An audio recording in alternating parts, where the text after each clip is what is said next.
esse universo. E o Sebrae, como sempre, está ali dando suporte. A gente conversa agora com o Éder Max, que é o consultor de negócios do Sebrae, e traz as informações para a gente de um concurso que acontece na Grande São Paulo, na região de Guarulhos. Seja muito bem-vindo. Bom dia, obrigado. Prazer enorme te receber. Vamos falar um pouquinho. As startups cada vez mais ganham realmente um posicionamento no cenário nacional. E o Sebrae também tem aí um peso e também está olhando para essas startups? Sim, exatamente. É uma iniciativa do Sebrae em âmbito nacional, né? O investimento em startups. Nós temos visto um crescimento muito grande, principalmente aqui na região sudeste do Brasil, com destaque aí a Santa Catarina, que tem feito o Summit todo ano, né? Inclusive, em agosto teremos novamente aqui o Summit. E agora o Sebrae vem com o prêmio das startups, que é uma forma não só, né, é um movimento que faz um prêmio, mas na verdade é uma movimentação de todo o ecossistema. E esse ano nós temos aí uma expectativa muito grande em relação a esse prêmio. Agora, Éder, quem pode participar desse prêmio? As pessoas já fizeram suas inscrições. Conta um pouquinho como o prêmio funciona. Eu sei que o prêmio é em dinheiro também, então tem todo aí um impulsionamento para quem quer dar aquele gás a mais na sua empresa. Vamos lá. A gente está com o prazo um pouco apertado, né? Nós temos aí a inscrição até o 30 agora de abril, até às 19 horas. Então, quem é elegível ao prêmio? Toda startup que tem um CNPJ, tá? Elegível aqui no Brasil. Não pode ser microempreendedor individual, infelizmente não pode ser MEI. Então, toda startup que tem um CNPJ. E esse ano a gente está com uma novidade, né? Então, nós temos aqui 10 fases de seleção do prêmio. As primeiras 1.000 startups, elas são selecionadas pelo critério de inscrição. Então, pelo critério de inscrição, as primeiras 1.000 selecionadas, tem um júri que faz ação. Depois tem um júri que avalia as 100 principais inscrições aí, dando aí os que estão disponíveis no processo de inscrição. E aí, as 30 melhores, elas são finalistas por categoria, então tem algumas categorias elegidas ao prêmio também. Depois, as 10 são os finais presenciais e as 3 a disputa final. E a nacional, a grande campeã, leva o prêmio de até R$250 mil. Agora, como é que funciona todo esse processo, né? A premiação das top 10 de R$40 mil por startup. Então, tem integração do grupo com as campeãs nacionais.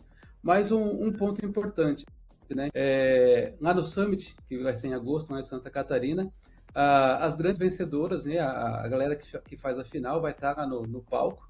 Isso é uma vitrine muito importante. Nós temos aí, São Paulo sempre está entre as top 10, nós ganhamos o prêmio alguns anos anteriores, né, sempre estamos ali, pelo menos na 10 nós estamos aí no processo.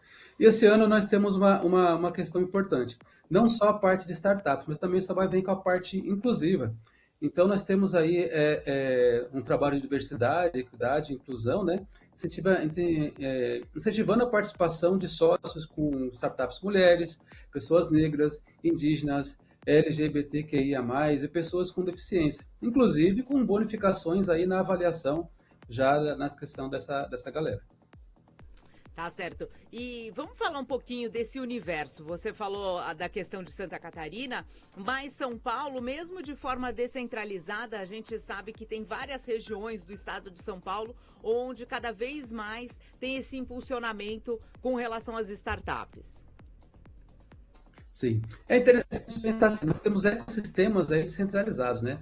Nós temos aí ecossistemas muito importantes, health, na área de comunicação, e aí nós vamos um pouco com a regionais. Em Santa Catarina, por exemplo, nós temos as questões de tecnologia, aqui nós temos um polo muito importante sobre saúde, nós temos ali na parte de nós temos ali a parte de tecnologia aeroespacial, então vai ali conforme as situações regionais. Nós temos polos calçadistas também.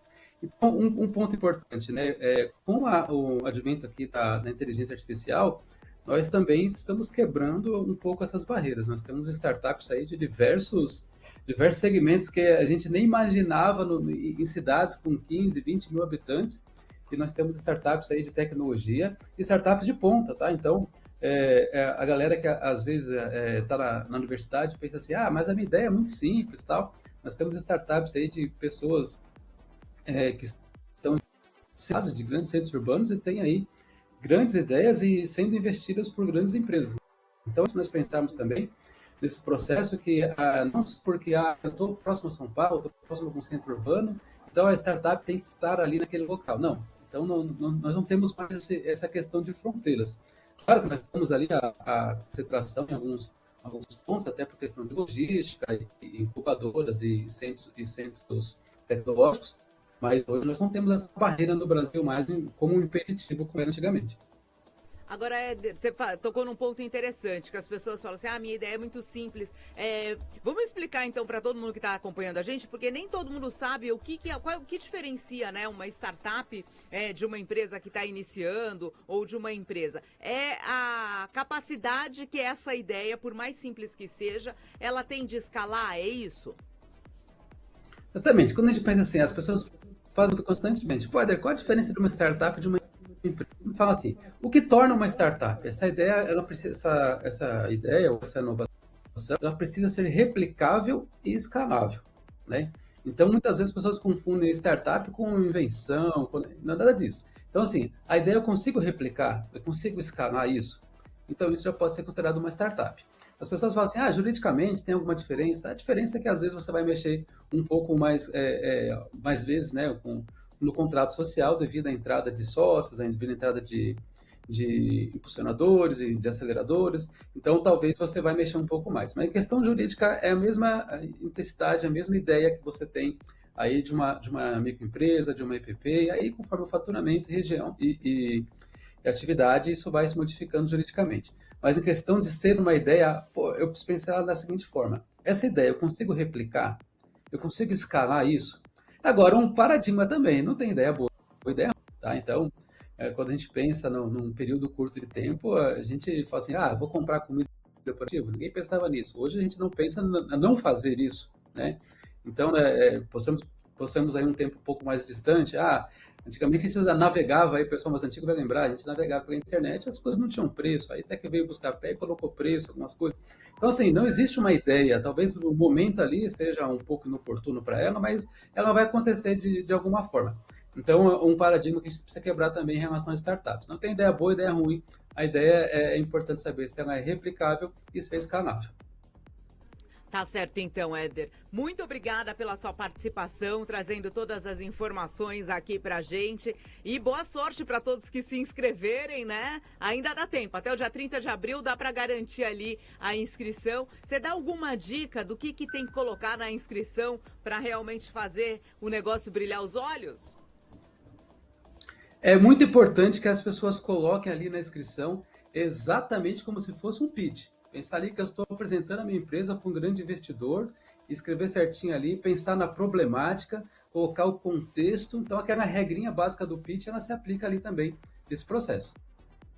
E dá uma aula de pitch aqui para os nossos startupeiros, por favor. Vamos lá, importante, falar do problema que você resolve, né? E levar números. Então é importante você saber pesquisar o número, o contexto onde você está. Então, de repente, fala assim, cara, vou resolver um problema onde tem 40, 50 mil pessoas nessa região que tem essa problemática, o histórico desse problema é assim, e nós estamos pensando isso, porque as pessoas às vezes falam muito da sua solução, mas não conseguem contextualizar. E nem sempre o jurado, a pessoa que recebe a inscrição, ela tem ideia daquele contexto. Então é importante números, não pode faltar números. Coisa importante, fale do problema que você resolve. É a coisa mais importante ainda que a gente fala no pitch, né? Ninguém dá dinheiro para você testar. Então, palavras proibidas no pitch. Estamos tentando. Vamos ver se. Não, estou fazendo. Pensa sempre na seguinte forma: ninguém vai dar dinheiro para você testar alguma coisa. Então, coloque assim: já estou fazendo, já estou resolvendo essa questão. Coloque números, mesmo que você tenha 1, 2 clientes, você já está nativa. Então, mostre que você está realmente fazendo a coisa acontecer. Não fica essa parte teórica, né? Talvez isso aconteça. Não, é importante que você demonstre que a ideia, a solução já está em funcionamento. Perfeito, Éder. Participação, assim, olha, você foi cirúrgico e preciso. É realmente isso. Ninguém dá dinheiro pra gente testar, até porque ninguém tá rasgando dinheiro por aí, né? Então, muito obrigada. Exatamente. Parabéns aí pelo trabalho realizado pelo Sebrae. Os nossos microfones estão sempre abertos para vocês trazerem as novidades que realmente fazem a diferença aí. Empreender não é fácil no Brasil, começar um negócio não é fácil no Brasil, mas com suporte, sim, a gente vê o quanto é possível e até os números mostram o quanto realmente esse é o grande sonho do brasileiro, né? Ter o seu próprio negócio e o Sebrae dá todo esse suporte. Muito obrigada. Obrigado, tchau, tchau. A gente segue aqui com muita informação.